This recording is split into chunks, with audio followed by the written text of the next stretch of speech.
Today we're going to talk about standards of living in 1860. Now, what do I mean by standards of living? Well, for example, in our last video where we talked about the income distribution in 1860, I presented this graph.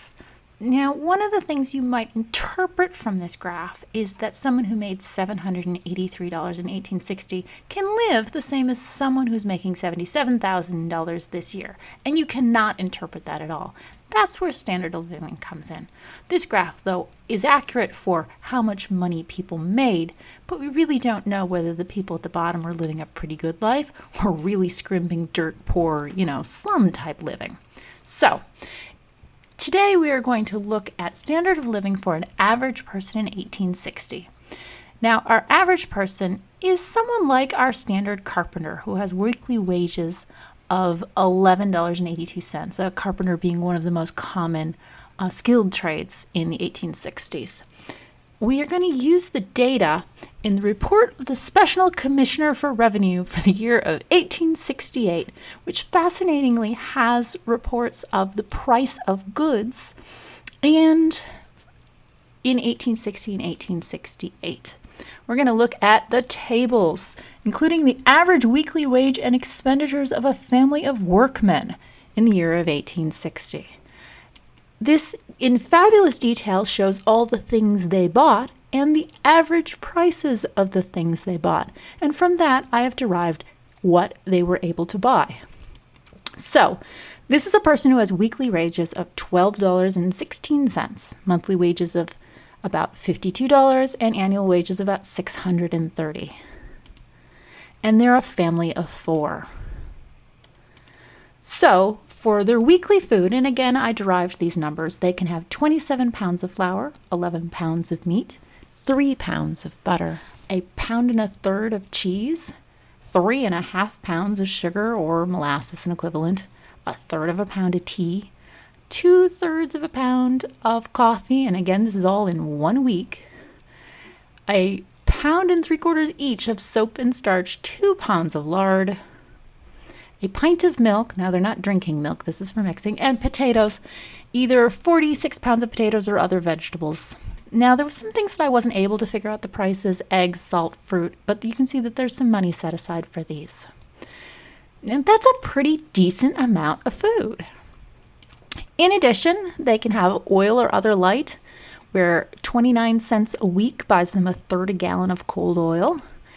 Now, I thought the fuel number was a little strange. It's 59 cents a week, which was 1/8 of a cord of hardwood. That seemed like a really low number, but maybe that's because it was annual across the country and annual across the seasons, or maybe hardwood just lasts a lot longer then. I don't know.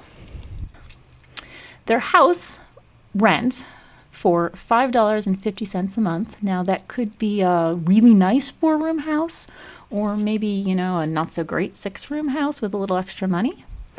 And they have an estimate for housekeeping goods and clothing of $11.52. Now, I did some calculations and looked what 2 months' worth of the housekeeping goods would have bought for them, which would be a pair of men's heavy boots, fabric for 3 shirts, fabric for 2 pairs of pants and a jacket for our man, fabric for a wool dress, fabric for a fine cotton dress, fabric for 2 girls' cotton dresses, fabric for boys' pants and a jacket, and 30 yards of fabric for undergarments for a total of $19, leaving $3.89 left in your 2-month budget.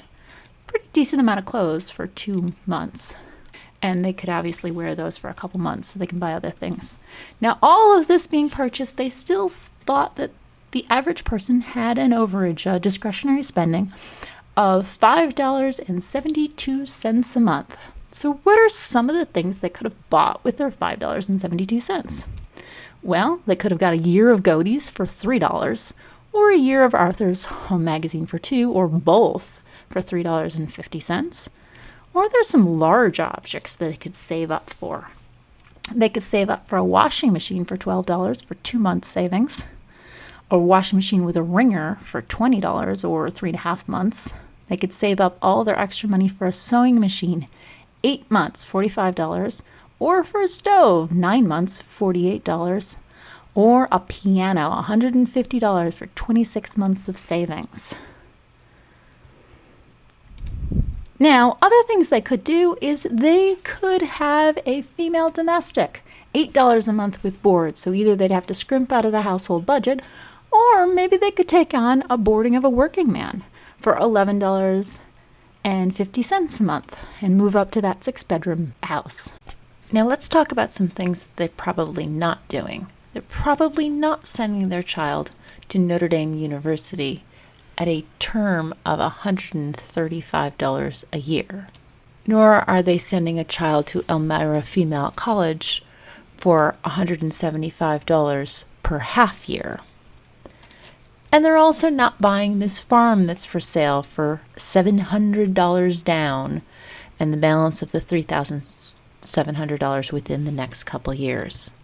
But could possibly be buying land for the industrious for a price of $6 per acre, paying over a couple of years out in the West. So hopefully this has given you some idea of what people made during the 1860s and what they could spend things on and the average cost of various objects.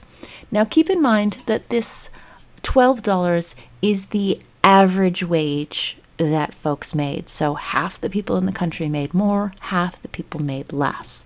So this is our typical middle class or middle income. Just something to keep in mind.